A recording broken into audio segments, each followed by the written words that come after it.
Dad kicked me out for refusing to sell Grandpa's rusty water tower, but then he showed up begging at my door. Look, I'm going to tell you something that sounds crazy, but I swear it's true. My grandfather left me a water tower. Not money, not a house, not even a decent car. A freaking water tower that looked like it survived a nuclear winter. And somehow, that weather giant saved my life. But let me back up. I'm Liam, I'm 20 now, and this story starts when I was 18, fresh out of high school in butt-crack nowhere, Indiana. You know those small towns where the biggest excitement is when Walmart gets a new self-checkout machine? Yeah, that was my life. My grandfather's farm sat on the edge of town, like a forgotten memory, with that old water tower standing guard over everything like some ancient sentinel. Grandpa Joe wasn't like the rest of my family. Not even close. While my dad spent his evenings complaining about his job at the grain elevator and my mom worried about bills, Grandpa would say things like this. Life is like an old pickup truck. Sometimes you gotta kick it under the hood to figure out why it won't run. He had this way of making broken things sound profound. Summer evenings at his place were pure magic. The smell of fresh-cut grass mixed with motor oil and that particular scent of an old farmhouse, like with polish and coffee that's been sitting too long. We'd work on his ancient John Deere tractor until sunset, with Johnny Cash crackling through his beat-up radio that probably came from the Carter administration. The best part? After we get the tractor running, or give up trying, we'd climb that water tower. Grandpa called it his lighthouse of thoughts.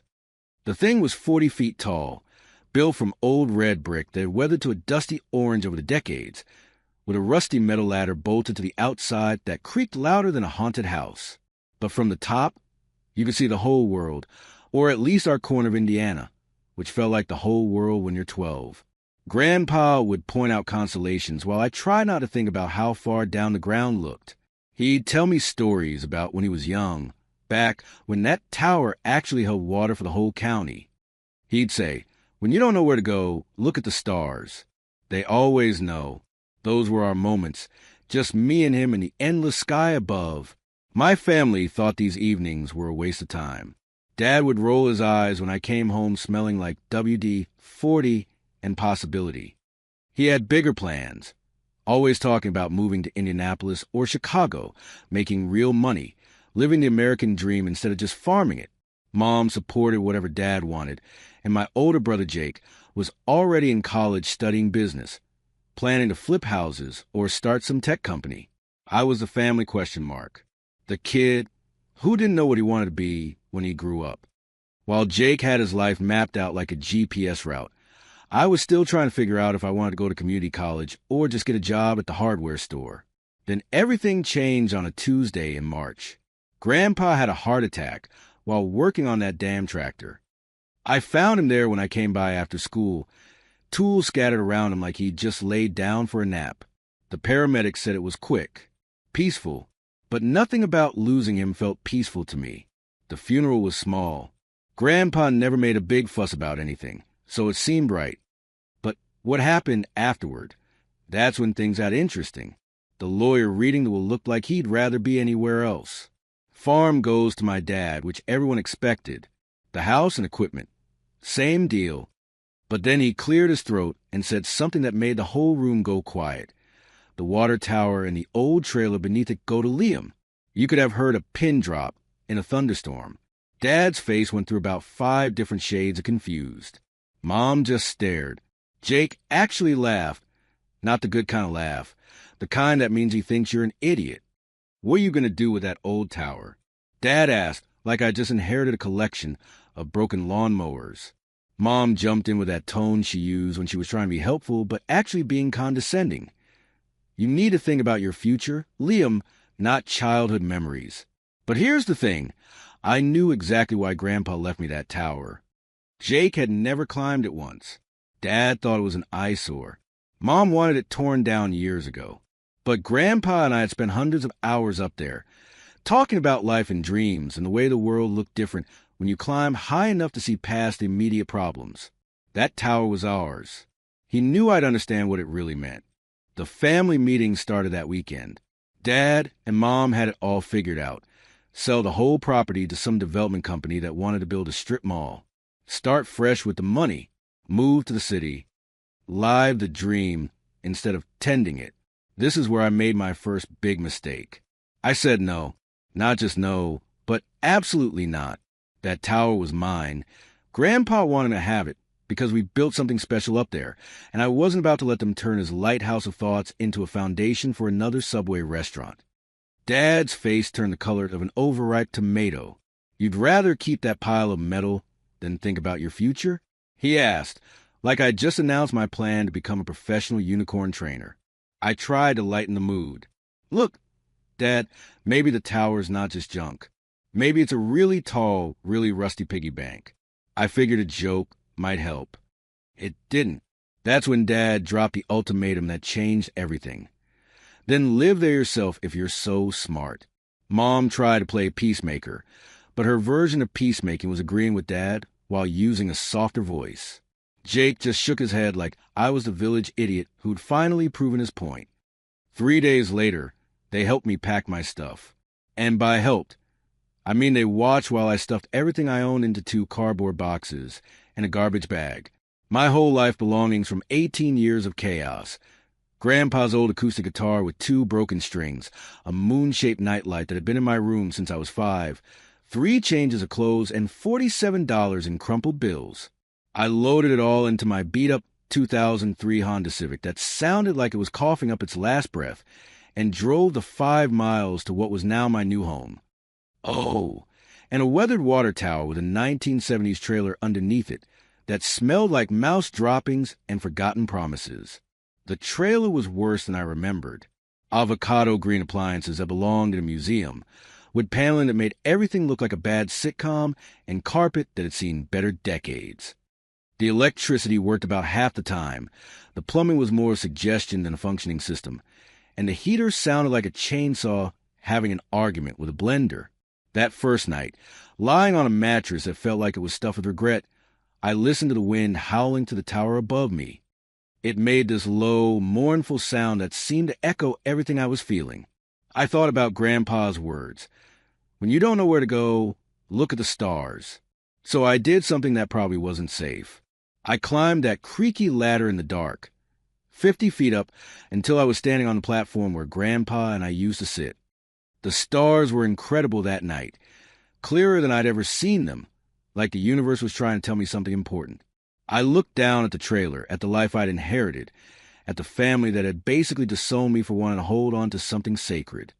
And I whispered to the night air, if I can't hold on to this place, I'll lose myself. But here's what I didn't know yet, what I couldn't see from up there in the darkness. Sometimes losing yourself is a first step to finding out who you really are. Sometimes the thing that looks like your biggest mistake turns out to be your greatest opportunity. The tower stood there in the moonlight, waiting, patient, like it knew something I didn't, like it was ready to show me what Grandpa had really left me wasn't just a structure of steel and memories. It was a chance to build something extraordinary from nothing but determination and stubbornness. But that night, all I could see was the enormity of what I'd chosen, and how small I felt standing next to it. The wind picked up, making the tower sing that haunting song, and I realized I had 2 choices. Give up and crawl back to my family with my tail between my legs, or figure out how to turn this inheritance into something worth keeping. Standing there at 18, broke, and basically homeless, staring up at a water tower that most people would call junk, I made a decision that would change everything. I was going to make Grandpa proud, even if it killed me trying. Waking up in that trailer was like being slapped by reality every single morning.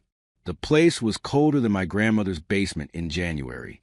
No electricity meant no heat, no hot water, and definitely no morning coffee to ease the pain of my life choices. I'd crack open my eyes to see my breath forming little clouds in the air, and for a split second, I'd forget where I was. Then it would hit me.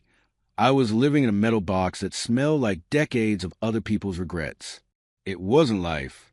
It was barely existence. The gas burner had given up on life about the same time I moved in, so breakfast became an adventure in creative problem solving. Picture this. Me, crouched over a pathetic campfire I'd built behind the trailer, trying to heat up a can of Chef Boyardee ravioli with a rusty coat hanger as my cooking utensil. The smoke kept getting in my eyes, making me look like I was crying over my pasta. Which, let's be honest, maybe I was. The water situation was even worse. There was a well, but the pump had died sometime during the Clinton administration. So I'd fill up gallon jugs at the gas station in town, carrying them back like some kind of suburban nomad. The cashier kept eyeing me like I was stockpiling for the end of days. After a week of this glamorous lifestyle, I realized I needed internet to figure out my next move. The library became my office, my sanctuary, my connection to the outside world. That's where I met Miss Edna. She was probably pushing 70, with silver hair that looked like she'd stuck her finger in an electrical socket and decided she liked the style. She wore reading glasses on a chain that had seen better decades, and she had this way of looking at you like she could read your entire life story in your face. The first time I walked into that library, looking like I'd been living in the woods for a month, she took one look at me and said, "You look like you ate all your optimism for breakfast, and it didn't agree with you." I couldn't help but laugh. It was the first time I genuinely smiled since moving into the trailer. Miss Edna became my unofficial life coach. She'd watch me hunched over the ancient library computer, probably wondering why this scruffy kid kept coming in every day looking more defeated than the last. After about 2 weeks, she couldn't take it anymore. She walked over an armload of books, stuff about home renovation, small business management, and one called Turning Your Crazy Ideas into Cash. Dreams without a plan are just pretty thoughts, she said, dropping the books on my table with a thud. You got dreams, kid? I told her about the tower, about Grandpa, about feeling like I was drowning in my own life. She listened without judgment, occasionally nodding like she'd heard this story before. Your grandfather sounds like he was a smart man, she said. Smart enough to know that sometimes the best gift you can give someone isn't money or property. Sometimes it's a chance to figure out who they really are. Those words stuck with me. The nights were the hardest part. During the day, I could distract myself with survival, finding food, staying warm, pretending I had a plan. But at night, lying on that lumpy mattress, listening to the wind whistling through gaps in the trailer walls, all my doubts would come crawling out like monsters under the bed. One particular night in late October, I couldn't take it anymore. The loneliness was eating me alive. I needed to get out of that trailer, away from the smell of old carpet and my own failure. So I did something that probably wasn't the smartest move. I climbed that tower in the dark. The metal ladder was slick with dew and rust flakes. Every step creaked, like it was going to be my last. But something about being up there, 40 feet above my problems, made everything feel different. The stars that night were incredible. Living in the city, you forget how many there actually are. Out there, with no light pollution for miles, the sky looked like somebody had spilled glitter across black velvet. I sat on that brick ledge, legs dangling over the side, and for the first time in weeks, I felt like I could breathe. That's when I remembered Grandpa's old telescope. I'd seen it wrapped in an army blanket in the trailer's back closet, but I couldn't bring myself to touch it before now. Too many memories. Too much pain. But tonight felt different. Tonight, I needed to connect with him. I climbed back down, grabbed the telescope, and hauled it up to the top of the tower. Setting up that telescope was like having a conversation with Grandpa all over again. I could almost hear his voice. Stars don't ask if you're ready, Liam. They just shine. I pointed it towards Saturn just like he'd taught me. There was that beautiful ring planet, hanging in space like a cosmic promise that there were bigger things out there than my tiny problems. And that's when it hit me. What if this place could be special for other people too? What if people could come here, climb this tower, and feel what I was feeling right now? What if they could escape their own problems for a night, look at the stars, and remember that they're part of something bigger? The idea came to me like lightning. Airbnb, but not just any Airbnb. A stargazing observatory where people could sleep under the stars, use a telescope, and maybe find a little piece of themselves they'd lost along the way. I scrambled back down to the trailer, my heart pounding with something I hadn't felt in months. Excitement. I grabbed my beat-up phone and started filming. My name is Liam. I'm 18 years old, and I want to turn this old water tower into a place where people can remember they're not alone in this universe. I don't have much.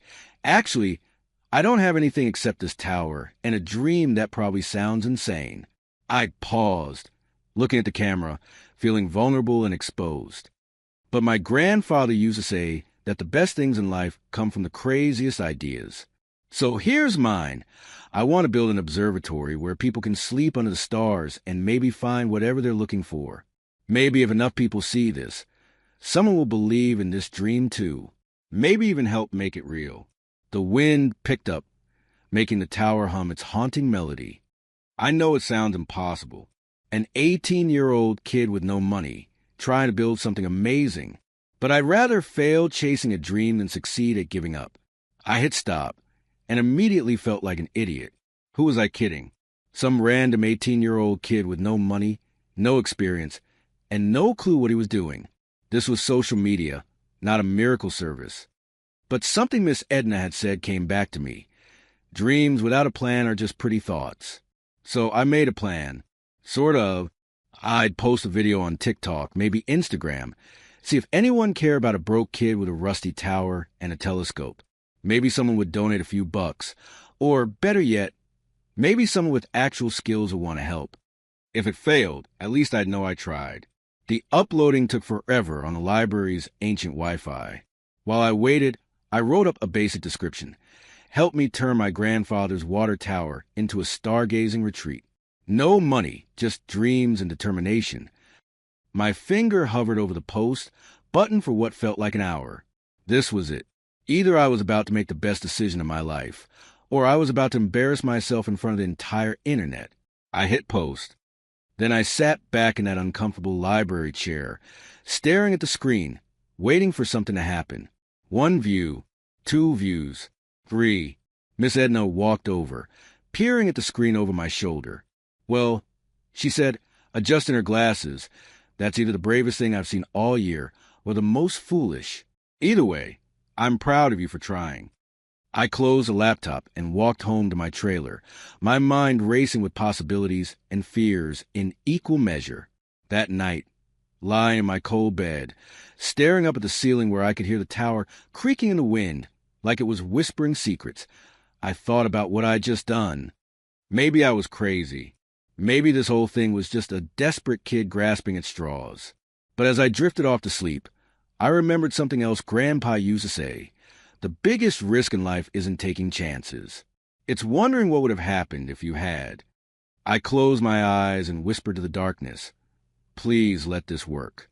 Because if it didn't, I had no idea what came next. I woke up to my phone buzzing like an angry bee. At first, I thought it was some spam call trying to sell me extended car warranty for my dying Honda. But when I cracked open my eyes and saw the screen, my heart nearly stopped. 100,000 views. On my stupid little video about a rusty tower and impossible dreams. The notifications kept coming. Comments, shares, messages from people I'd never met telling me to hang in there, kid. Telling me they believed in what I was trying to do. Some guy from Oregon said he'd been looking for something exactly like this his whole life. But here's the thing that really got me. People weren't just watching. They were donating. My GoFundMe account, which I'd set up mostly as a joke, suddenly had $8,000 in it. $8,000. More money than I'd ever seen in my life. Then Miss Edna called the library phone and told me some local business owner had heard about my project and wanted to contribute $10,000. $10,000. Just like that. And there was an anonymous donor who'd sent $3,000 through some complicated cryptocurrency thing I didn't understand. I literally sat in that trailer shaking. $21,000 for my crazy idea. Is this really happening? I whispered to nobody in particular, because if this was a dream, I really didn't want to wake up. The first thing I did was drive to Home Depot with a budget that felt like winning the lottery. I bought paint, brushes, basic tools, some lumber, and enough supplies to make this tower actually livable for another human being.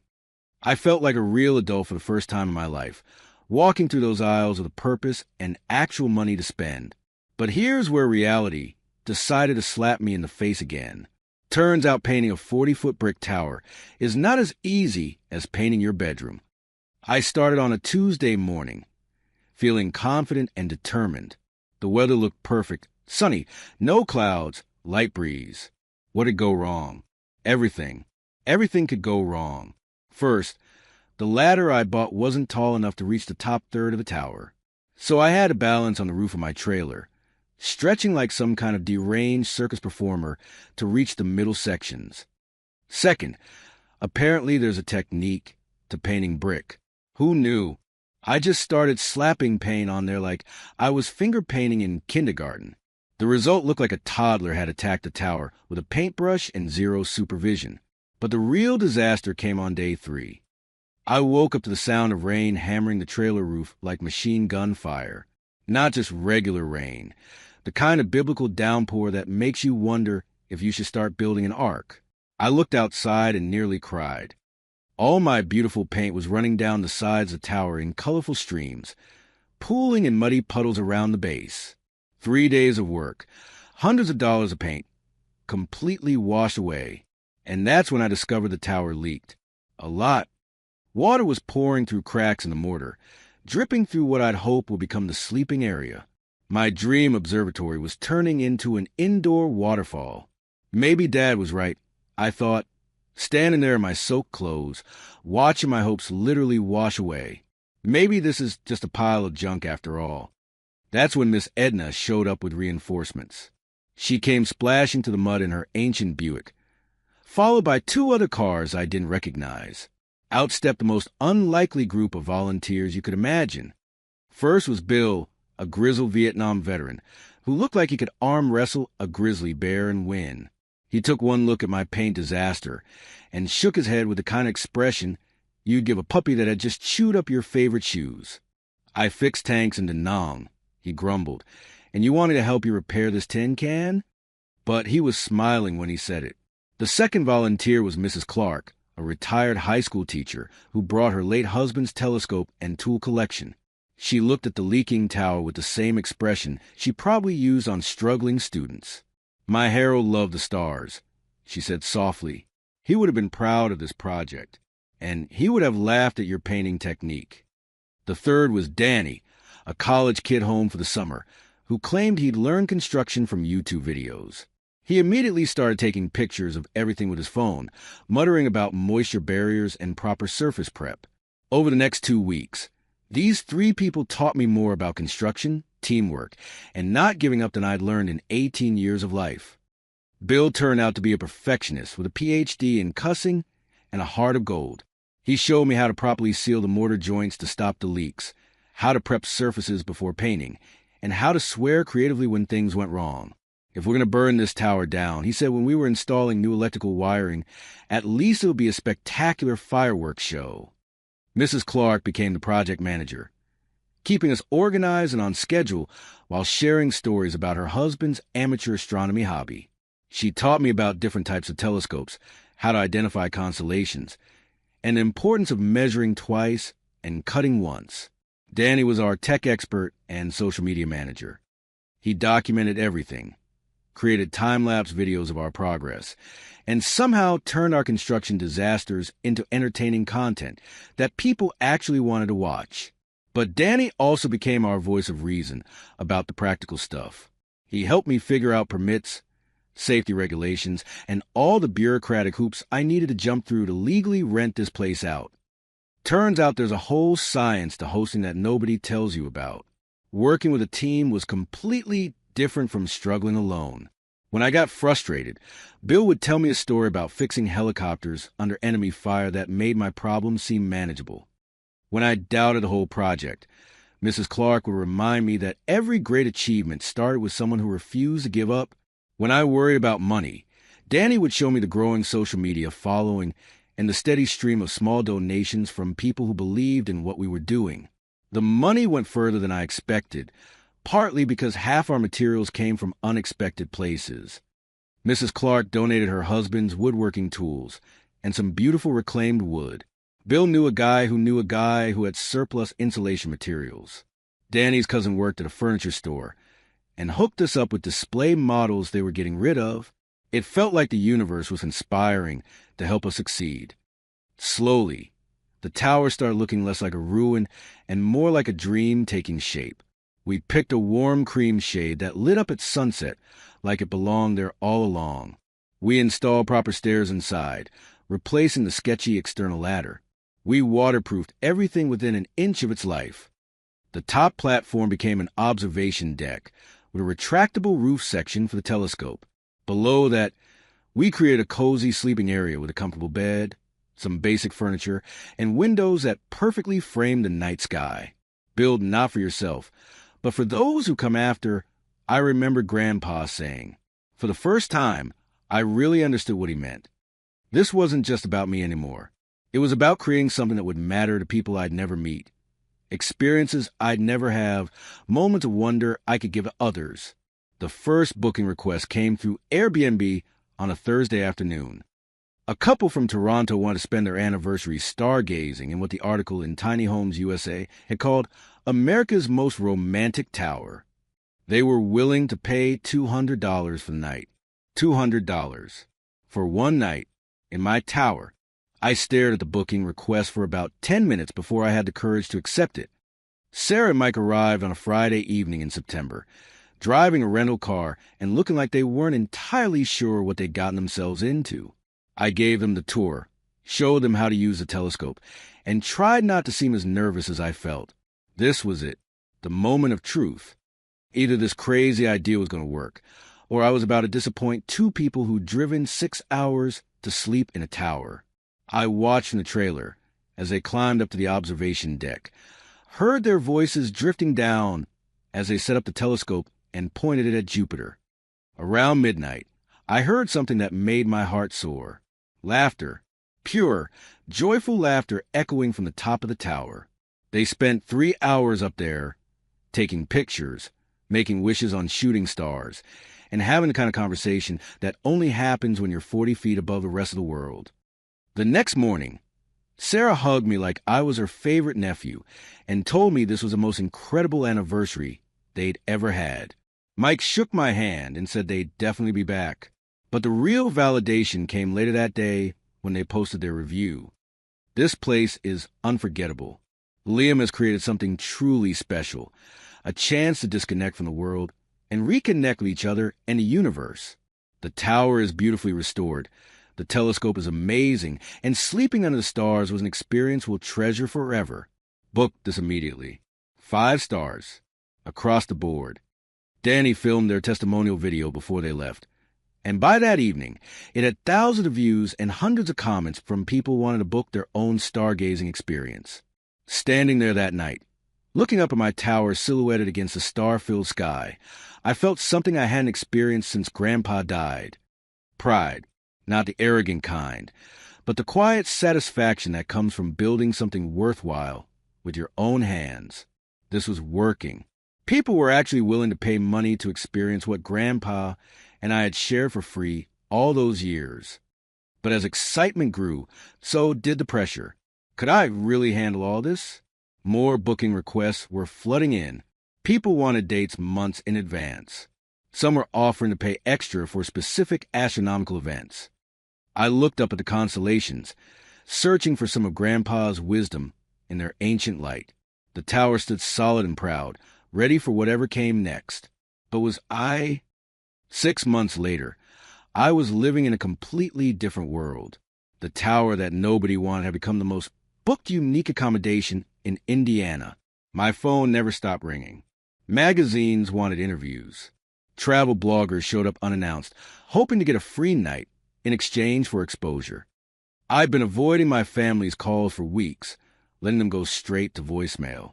Part of me wasn't ready to face the I told you so conversations, and another part just wanted to prove I could make it completely on my own.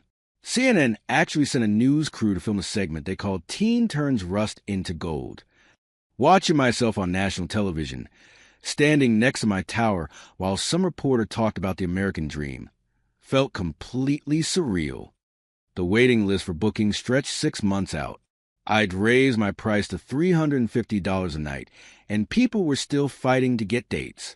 By the end of my first year, I'd made over $120,000 from a rusty tower and a crazy idea. Sometimes I'd wake up in my trailer and have to check my bank account 3 times to make sure it was real. kid who got kicked out of his house for refusing to sell junk was now running a legitimate business. But success brings its own kind of problems, like figuring out how to manage bookings, cleaning, and guest services when you're basically a one-man operation. I hired Mrs. Patterson from town to handle the cleaning and turnovers, and Danny helped me set up an automated booking system that actually worked. Still felt like I was drowning in logistics half the time. Then there was dealing with difficult guests, like the influencer from Los Angeles who showed up wearing designer hiking boots that probably cost more than my car, complaining that there was no Wi-Fi in the tower. I literally came here for the aesthetic, but how am I supposed to post content without internet? He whined, waving his phone around like it was broken instead of just in the middle of nowhere, Indiana. Then he spent an hour trying to get the perfect selfie with Saturn in the background, which is not how telescopes work, by the way. But when he finally looked through the eyepiece and saw Saturn's rings for the first time, his whole attitude changed. He got quiet, really quiet. "Oh, wow," he whispered. "This is actually incredible." I told him what Grandpa used to say about stars being the universe's Wi-Fi, and he actually laughed. By the end of the night, he was asking genuine questions about astronomy and taking notes about constellations on his phone. His Instagram post the next day got 500,000 likes and brought in dozens of new bookings. Sometimes the most annoying guests turn into the best advertisements. The success opened doors I never imagined. A production company wanted to film a documentary about young entrepreneurs. Harvard Business School invited me to speak at a conference about innovative hospitality. But the opportunity that really excited me came from an unexpected place. The city had an abandoned radar installation from the Cold War era, complete with a concrete tower that had been sitting empty for 30 years. The mayor called and asked if I'd be interested in turning it into a second location. $30,000 for a 5-year lease with an option to buy. It was a massive gamble, but the location was perfect. Higher elevation, darker skies, and enough space to really expand the concept. I felt like a 12-year-old playing grown-up when I sat across from the city council, negotiating lease terms and discussing zoning regulations. But somehow I pulled it off, signed the papers, shook hands with people in suits, and walked away with the keys to a genuine Cold War relic that I could transform into something beautiful. The renovation was going to be a much bigger project than the first tower. This wasn't just about cleaning up and painting. We were talking about a complete conversion, accessibility improvements, multiple observation platforms. Bill, Mrs. Clark, and Danny were all on board to help again, but this time I also hired actual contractors. I was learning to delegate, to manage budgets, to think like a real business owner instead of just a kid with a dream. The whole thing felt like proof that Grandpa's crazy gift was turning into something bigger than either of us had imagined. But late at night, when I was alone in the original structure, working on plans for the second location, doubts would creep in. Was I losing sight of why I started this? Had I turned Grandpa's sacred place into just another business venture? The TEDx talk I gave in Indianapolis should have been the highlight of everything. Standing on that red circle, looking out at 300 people, talking about dreams and determination and never giving up. I told them about Grandpa, about the night I climbed the platform and decided to risk everything, about the community that rallied around a crazy idea. The audience loved it. Standing ovation. Dozens of people came up afterward wanting to shake my hand and ask about franchise opportunities. Franchise opportunities. As if Grandpa's Lighthouse had become just another chain idea. That night, sitting in my hotel room in downtown Indianapolis, I called Miss Edna. "I think I'm losing myself in all this." I told her. This was supposed to be about sharing something special with people, not building an empire. There was a pause so long, I thought the line had gone dead. "Your grandfather will be proud of what you've accomplished," she finally said. "But he'd also want you to remember why you started. Don't let success make you forget the boy who climbed that tower just to feel closer to the stars." Her words hit harder than any business advice I'd gotten from consultants or investors. I drove back to the retreat that night, climbed to the top with Grandpa's old telescope, and sat there until sunrise. The stars looked the same as they had that first night, when I was broke and desperate and had nothing but a dream. But I felt different. Older, more confident. but also more disconnected from the wonder that had started everything. Do what makes your heart burn. I remember Grandpa saying, not your bank account, your heart. I made a decision that night. The second location would be different. More accessible, yes, but also more focused on the experience than the profit. I'd cap the number of bookings, keep prices reasonable, and make sure every guest left feeling the way I'd felt that first night when the universe opened up above me. The renovation of the radar installation took 4 months. We transformed the brittlest concrete structure into something that felt both modern and timeless. Multiple levels, different telescope stations, even a small library of astronomy books that guests could browse. But the real magic happened on opening night. I stood on the observation deck of the new facility, looking out over the Indiana countryside. 2 locations now, both bringing people closer to something bigger than themselves. I'd done it. Grandpa's impossible dream had become a reality that was helping other people find their own moments of wonder. But as I packed up to head home that night, I noticed headlights turning into the gravel road that led to my original location. Headlights that looked familiar. A pickup truck, old and beat up. My stomach dropped. I'd been so focused on building something amazing that I'd pushed away the people who'd hurt me. All those unanswered calls, all those avoided conversations. Maybe it was time to face the family I'd left behind. Standing there between my 2 locations, successful beyond anything I'd imagined possible, I looked up and asked the night sky a question I wasn't sure I wanted answered. The headlights disappeared behind the trees, heading toward my trailer, toward conversations I wasn't sure I was ready to have. I knew that pickup truck the moment I heard it crunching up the gravel driveway. Dad's old Ford, the one with the rattling exhaust pipe and the passenger door that never quite closed right. The same truck I'd ridden in thousands of times as a kid, go to hardware stores and farm auctions, and anywhere else Dad needed an extra pair of hands. I hadn't heard that sound in over a year. My first instinct was to hide in my new house and pretend I wasn't home. Yeah, I'd finally bought a real place, a modest ranch house about 10 minutes from the tower. The trailer had served its purpose, but sleeping in a metal box when you're making 6 figures seemed a little too committed to the struggle. But I'd learned enough about being an adult to know that avoiding problems doesn't make them disappear. It just makes them uglier when they finally catch up with you. So I walked out to meet whatever conversation I'd been avoiding for months. Dad stepped out of the truck first, moving slower than I remembered. He looked older, grayer, like the weight of the world had settled on his shoulders and decided to stay. Mom got out of the passenger side, looking uncomfortable in a way that made my chest tighten. Jake climbed out of the back, still carrying himself like he owned every room he walked into, but something was different. His clothes weren't as sharp. His confidence seemed forced, like an actor playing a role he'd outgrown. We stood there for a moment, for people who used to be family, not sure how to start a conversation that should have happened months ago. Dad broke the silence first. He told me their business had failed. The development deal they'd invested everything in fell through when the economy shifted. Some complicated mess involving bad loans, worse timing, and partners who disappeared when things got hard. They'd lost the house.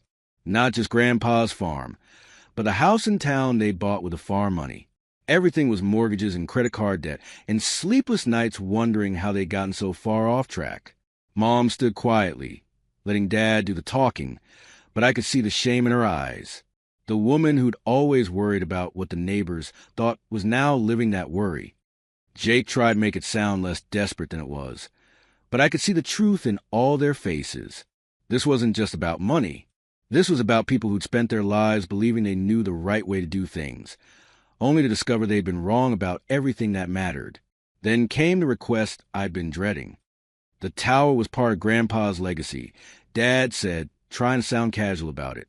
Maybe there was a way we could work together, pool our resources, share in what I'd built. Jake jumped in with his usual confidence, suggesting I couldn't have managed any of this without family support, that success was always a team effort, that we owed each other something. I felt anger rising in my chest like a tide. The same people who'd kicked me out for refusing to give up on Grandpa's dream now wanted a piece of what that dream had become. But then I looked at Dad's face. Really looked, The lines around his eyes, the way his shoulders sagged, the defeat he was trying so hard to hide behind practical talk about partnerships and shared investments. And I remembered something I had forgotten in all my anger. A Saturday afternoon when I was 8 years old, learning to ride a bike in the driveway behind the house. Dad had run alongside me for what felt like hours, one hand on the seat, one on the handlebars, encouraging me to pedal faster, trust the balance, let go of the fear. When I finally crashed into Mom's rose bushes, he'd laughed so hard he couldn't breathe. "Get up, kiddo," he'd said, pulling thorns out of my shirt. "World doesn't wait for scraped knees." That was the dad I'd forgotten, the one who believed in trying, even when trying meant falling down. Standing there in the shadow of my tower, I remembered something else Grandpa used to say. A heart that can't forgive weighs more than any tower. I've been carrying anger like a stone in my chest for over a year. Anger at being rejected. Anger at being misunderstood. Anger at having to prove myself alone. But anger is a lousy foundation for anything that's supposed to grow. I looked at Dad, Mom, and Jake. 3 people who'd made mistakes trying to chase their own version of the American dream. And I made a choice that surprised all 4 of us. "You kicked me out when I wanted to honor Grandpa's memory," I said quietly. "Now that memory is my future. But I'm not going to kick you out of my life." I told them I couldn't make them partners. This was something I'd built from nothing, and it needed to stay that way. But I also told them they weren't my enemies. Jake started to object, but I cut him off. "This isn't about money or partnerships or what anybody deserves," I said. "This is about family, figuring out how to be family again." Then, because I couldn't resist, I gestured toward the old trailer and made a joke. "If you really want to understand how this all started, Dad, you're welcome to spend a night in that trailer.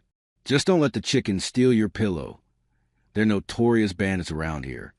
For the first time in as long as I could remember, Dad laughed. A real laugh, not the polite chuckle he used in business meetings or family dinners when he was trying to keep peace.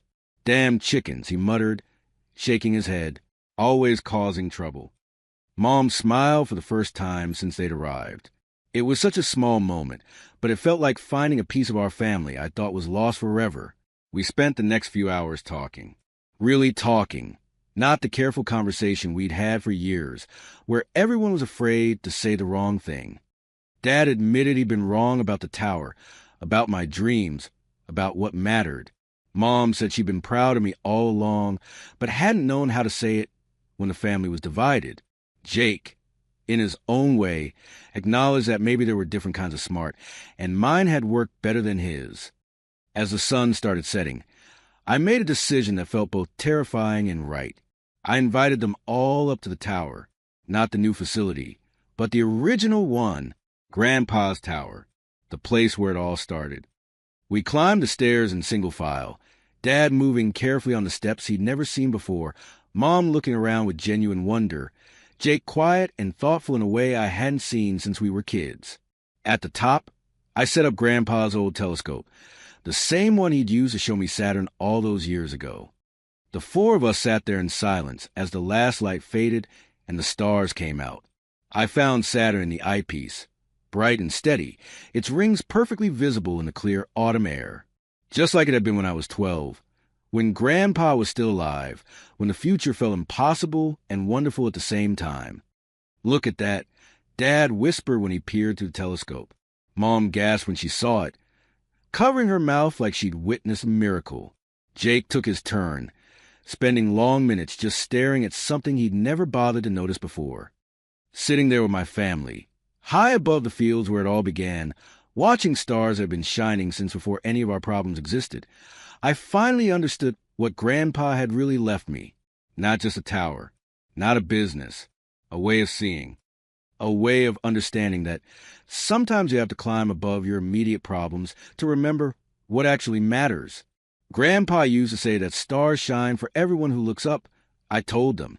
I guess I've just been trying to be like him. Dad reached over and put his hand on my shoulder, the way he used it when I was little and needed reassurance about something that seemed too big to handle. "You did good, kiddo," he said. "Better than good. Your grandpa would be proud." We sat there until almost midnight. taking turns with the telescope, sharing the kind of conversation that only happens when you're far enough above the world to see it clearly. As we climbed back down, I thought about everything that had brought us to this moment. The fight that split us apart, the desperation that nearly broke me, the community that helped me build something impossible, the money and praise that almost pulled me away from what really mattered, and finally, the forgiveness that brought us back together. Standing in the driveway, watching my family get back into that old pickup truck, I looked up at the stars one more time. Stars never waited for anyone to be ready, I thought. They just kept shining. And maybe, finally, we were all learning to do the same.